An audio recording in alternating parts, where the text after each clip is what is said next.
एक समय था जो लोग आज आस्था की वकालत करते हुए दिख रहे हैं, ये लोग 2017 के पहले जय श्री राम बोलने पर लाठी मारते थे, गोली चला लेते थे, गोली चलाते थे, कावड़ यात्रा को प्रतिबंधित करते थे, श्री कृष्ण जन्माष्टमी के आयोजन को रोकते थे, रामनवमी की शोभा यात्रा नहीं निकलने देते थे, धार्मिक स्थलों की संपत्ति पर कब्जा करते थे।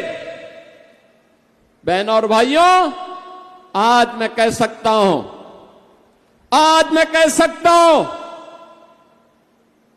पश्चिमी उत्तर प्रदेश के लिए,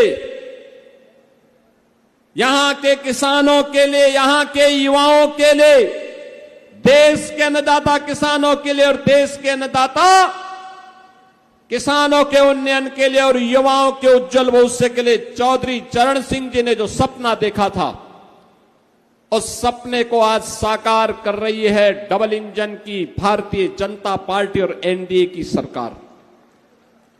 एक और अन्नदाता किसान के उन्नयन का कार्य हो रहा है, उसके चेहरे पर खुशहाली लाने का कार्य हो रहा है।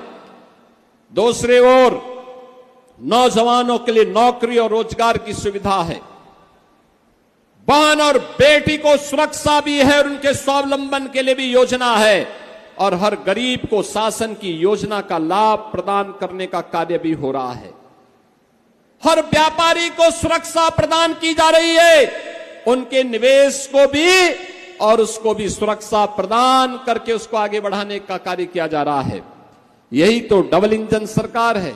आज कावड़ यात्रा को कोई रोकता नहीं, आज तो शानदार कावड़ यात्रा चल रही है। सुरक्षा सरकार उसके साथ खड़ी है, प्रशासन उनकी सेवा में खड़ी है, उद्यमी व्यापारी और स्वयंसेवी संगठन उनकी सेवा के लिए खड़े रहते हैं।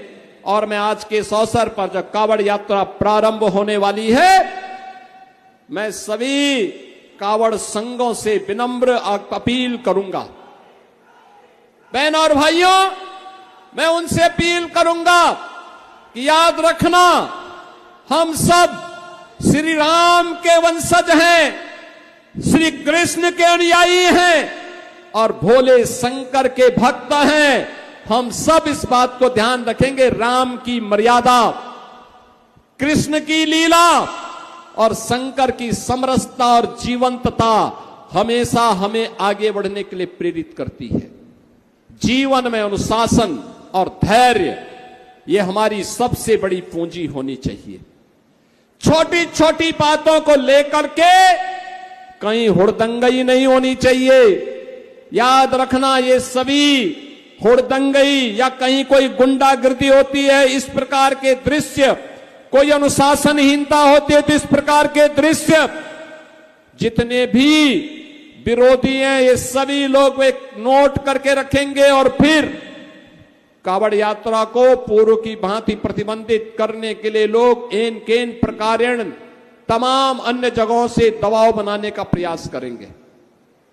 लेकिन मैं कहूंगा, सरकार उनकी सुरक्षा के लिए, उनकी सुविधा के लिए और उनकी भक्ति को साकार करने के लिए हर प्रकार का सहयोग कर रही है। यही तो डबल इंजन सरकार है जो आस्था का सम्मान कर रही है, पुष्प वर्षा करती है। मैं स्वयं कावड़ यात्रा के दौरान आता हूं पुष्प वर्षा करने के लिए। लेकिन बहनों और भाइयों, हम लोगों को उस मर्यादा को समझना होगा जो इस यात्रा की, कावड़ यात्रा की गरिमा को बढ़ाएगा, कावड़ यात्रियों के साथ लोगों के उस प्रगाढ़ प्रेम को व्यक्त करने का एक माध्यम बनेगा।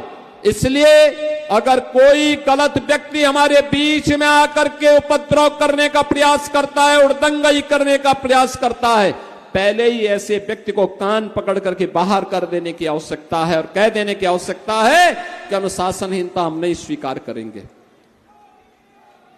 ये मर्यादा है हमारे पर्व और त्योहारों की, और पर्व और त्योहारों की इस मर्यादा को ध्यान में रख करके अगर हम कार्य करेंगे तो आने वाले समय में ये परंपराएं और अच्छे ढंग से आगे बढ़ेंगी।